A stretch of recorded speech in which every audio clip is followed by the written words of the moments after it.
Assalamualaikum warahmatullahi wabarakatuh. My name is Alivia Renadisti and I will answer the question given by the lecturer. Okay.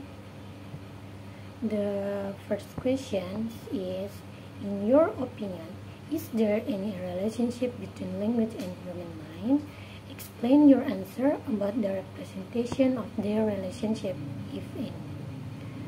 Okay, my answer is relationship between language and human mind. In my opinion, there is a strong relationship between language and the human mind.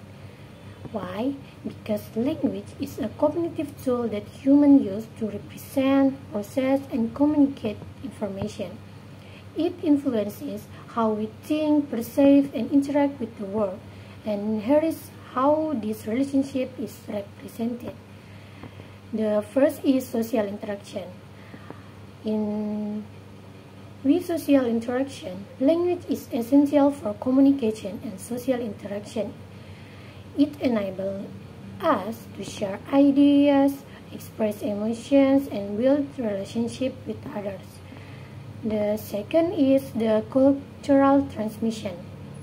Language is a vehicle for cultural transmission, passing down knowledge, beliefs, and values from one generation to the next. The next question is, what do you know of psycholinguistics from the online source perspective? My answer is, psycholinguistics from online sources often provide a general overview of psycholinguistics, covering topics such as the first, language acquisition.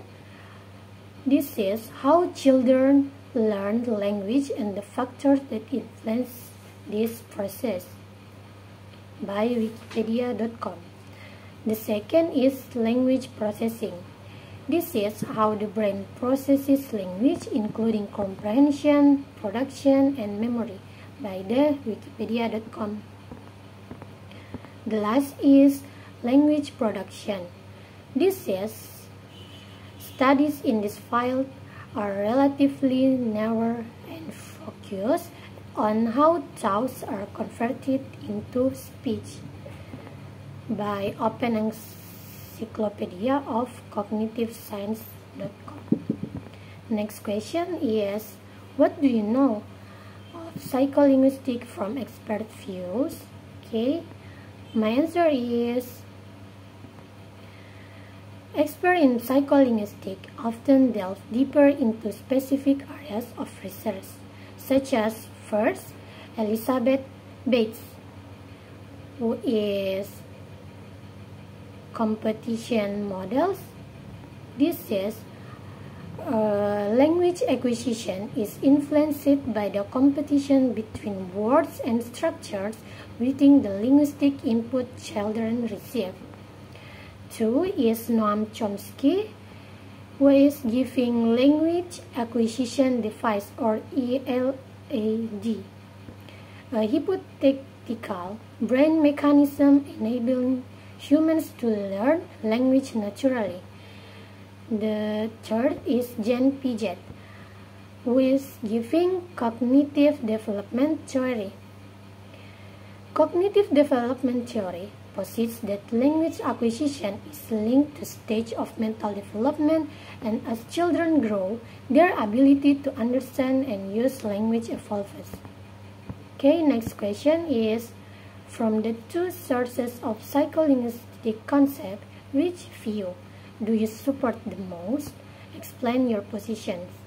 Okay, I support a comprehensive view of psycholinguistics that integrates both online and expert perspective. While online sources provide a good foundation, expert views offer more in-depth insight and specialized knowledge.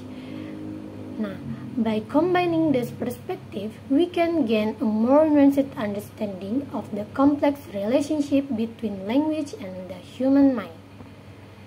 And the last question is, to the best of your knowledge, What are the advantages of learning psycholinguistics according to the perspective of language teaching and learning? Okay, advantage of learning psycholinguistics in language teaching and learning is the first, effective teaching strategies. Psycholinguistics can inform the development of effective teaching methods that align with how learners naturally acquire language. 2 is enhanced understanding of language learning difficulties. By understanding the cognitive processes involved in language learning, teachers can better identify and address the challenges faced by learners. 3 is personalized learning. By understanding individual differences in language learning, teachers can tailor their instruction to meet the specific needs of each learner. Next is cross-cultural understanding. Psycholinguistics can foster cross-cultural understanding by exploring how language shapes cultural perspective and values. Okay, maybe that's all by me. Thank you. Assalamualaikum warahmatullahi wabarakatuh.